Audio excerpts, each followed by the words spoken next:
So I know the integration process is kind of challenging, so this is a quick overview of what it's going to look like. So the very first thing you're going to do is desensitize the nervous system, starting with the brainstem, because that's where these reflexes live.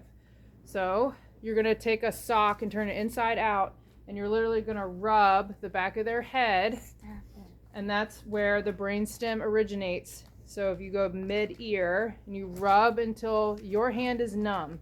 Especially if you're doing the ATNR, you have to do the shoulder that they're having an issue with until they're numb. You can use a sensory brush. You could use some sort of a vibrating tool, all the way down to the palm of their hand. The other thing with ATNR is they can't cross midline on one side, so you have to help them recognize that they have a left and a right side. I know. So you're gonna go across midline. I don't want my hands to be numb. You're gonna go across midline. And if you have an STNR, they probably really like extension. They might walk on their toes. You need to do their legs also. Oh no! We avoid the face, the mouth area, and the diaper area, all the way down to the feet.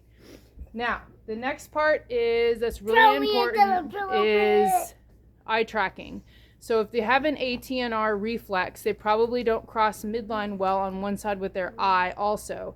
So if you take a electric toothbrush, or you can use your sock, but you need to be real light and go around their eye socket to numb and dumb those little muscles of the eye. The second part would be doing eye tracking.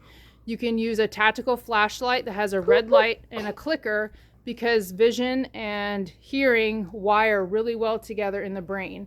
So you're going to do like an X and a Y axis while you're pushing the clicker, or you can snap your fingers while you're shining the light. And you can do Z axis too, coming back and forth. You can also do it for hearing. Ow! Okay.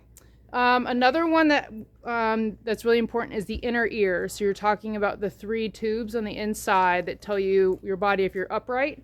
So you're going to do something called rock, roll, and swing.